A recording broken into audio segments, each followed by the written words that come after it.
Muslim congresswoman in your Congress. Hmm.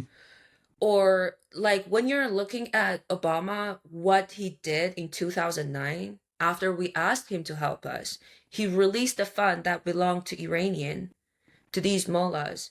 So when you're looking at every terrorist proxies, you're like, okay, they just became a thing right after that.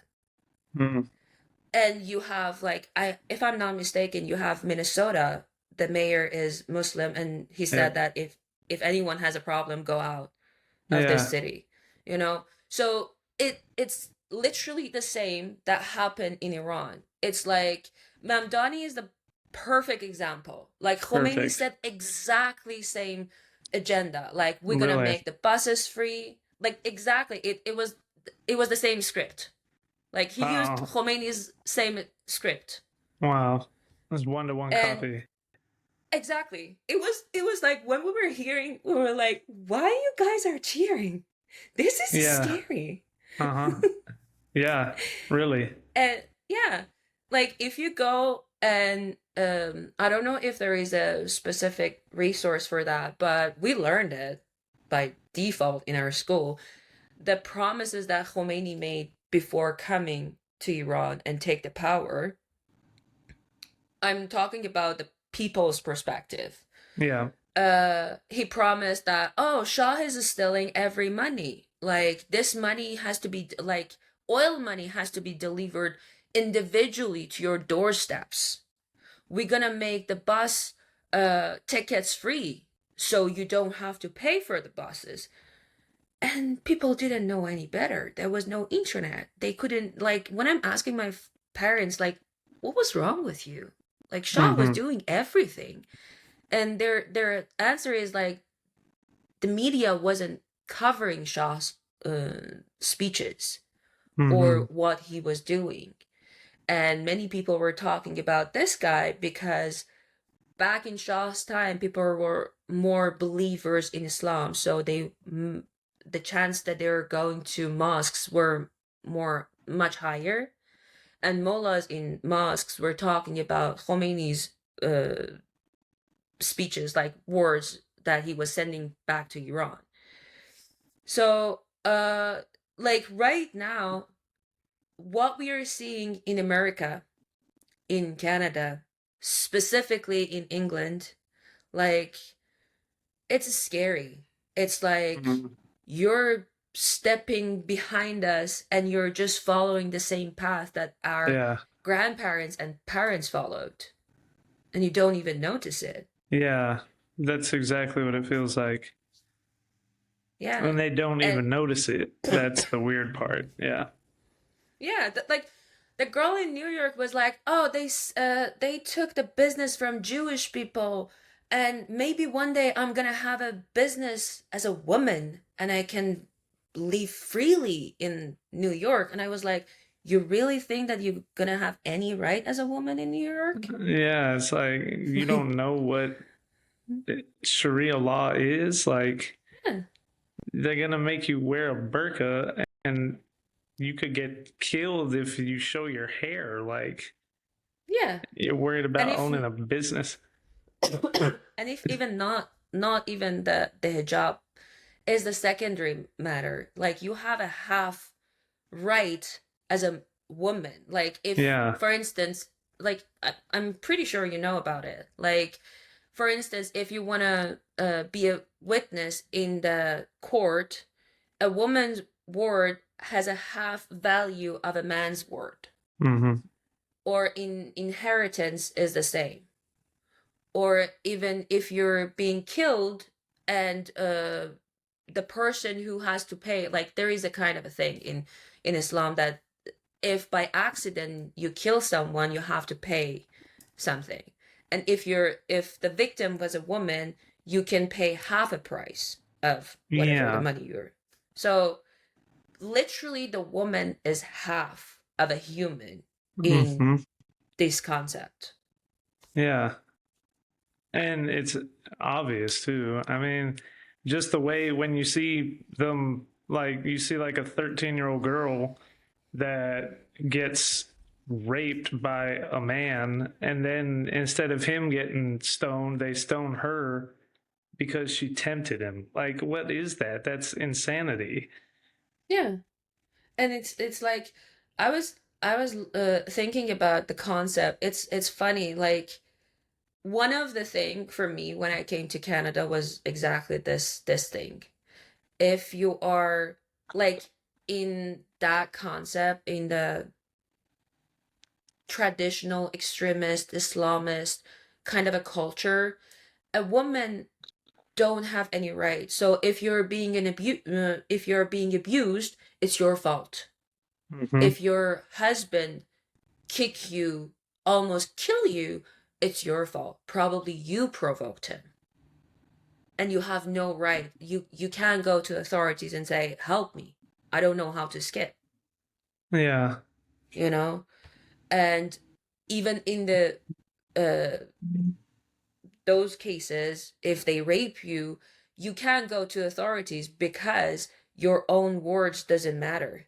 You have to find Yeah. two men who actually witnessed the rape and come tell them that yes, this woman was raped. Like, what? If Yeah. they I witnessed it and mean, just watched it? yeah, that's crazy. Yeah. Yeah.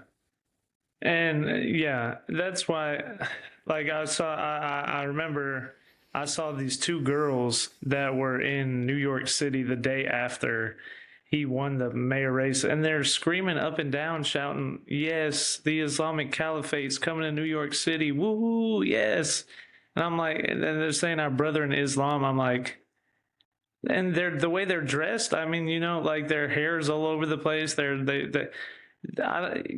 something that's not connecting there. Like it's not gonna if you made that video and you were already under Sharia law, even though you were for him, you still would have got in trouble just because you made a video while you were dressed like that. Like there's no way that I don't know what that is. I don't know if that's ignorance or if it's Uh, brainwashing.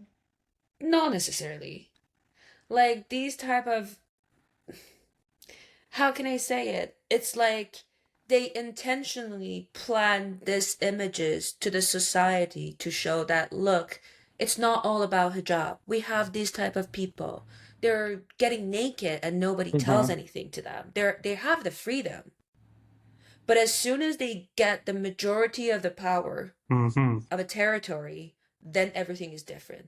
Then they send the same people outside of their territory to advertise for the same cause, you know? So when you're looking at them, maybe some of them misinformed, but some of them are intentionally, we call them the parastu. It's a kind of a bird, right? So it's Mm-hmm. like um the ideology is going a little bit deep, but anyhow, they're getting paid to be what they are, like showing that oh they can get naked, oh they can dress regularly just like me Mm-hmm. and you, but they're dying for Islam. Like Yeah. the other day, I was watching the video. The girl was like, I think, oh my God, the girls. I was reading Islam and oh my God, it's so beautiful. I think I'm Muslim now. I'm like, if you ever read Islam, you knew that you Yeah. could just be Muslim just right away. You didn't need to read about it Mm-hmm. or think if you are or not. Yeah. So, so yeah, you said that they're getting paid, and I agree. I believe that as well. Obviously, it's like they're subliminal, subverted like agents in a way to try and it's propagandized information. I just, I guess what I'm trying to say is I don't understand why, since they're women, it's hard for me to understand why they would know that that's not going to be the reality, but they're still okay with promoting it even though there is just because of money is It's for the money and they don't understand the severity of the consequences. To be yeah. honest, when you're like, for instance, I was watching Shah's interview that he was saying people in West they're telling me mullahs are better than me. while they never dealt with mullahs. I know Uh, how bad they are, right? And in terms of the whole revolution become successful, some of the people in suit helped Khomeini to become powerful, right? They were getting paid, of course, but they didn't understood the consequences. What happened after that was, after the revolution, they wanted something out of that revolution, and Khomeini killed them. mhm. So when you literally wouldn't grow up in such a dynamic and see it unfold right in front of you, you can't even comprehend what would be the consequences and how severe and unreversible can be. They're just useful idiots, right? That's what communism calls people like that. Yeah, Unfortunately. yeah. And that is crazy, man. But like, so, like, you know who Goldie Gamari is, I'm sure, right? Yes. And she's from Canada as well. And didn't she got kicked out of Parliament for being Islamophobic? That's insane. That's unfortunate. Like, I've saved one of her speeches about like Israel and pro-Palestinian movement here, and I'm totally agree with it. Like, how, like, okay, we are raising sun and lion flag everywhere, like in smaller cities everywhere, but at the same time the Canada flag is up, right? They burn Canadian flags. They say Yeah. death to Canada in Canadian soil while they're using the benefits of being in Canada. Mm-hmm. And they go to Eaton Square and they're like, okay, we raise Palestinian flag as the only flag in Eaton Square. And you're like, in a old version of the wars, if you would have conquered a territory, the first thing the winner would have done was raising their flag, showing their Mm. own army that we won, and showing Yeah. the defeated army that you don't need to fight anymore. You're defeated. Yeah. And it's outrageous how people in Canada are so afraid of saying anything. Yeah. And Why? like, why? Yeah, that's what I'm saying. Why is it that they're so, because of political correctness and they're afraid to be canceled?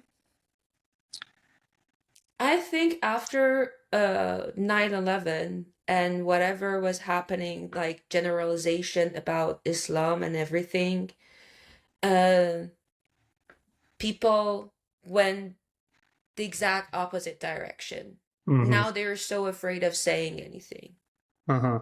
or judging something because, well, one thing is that, for instance, before coming to Canada, I didn't know exactly like how Christianity works in outside of Iran.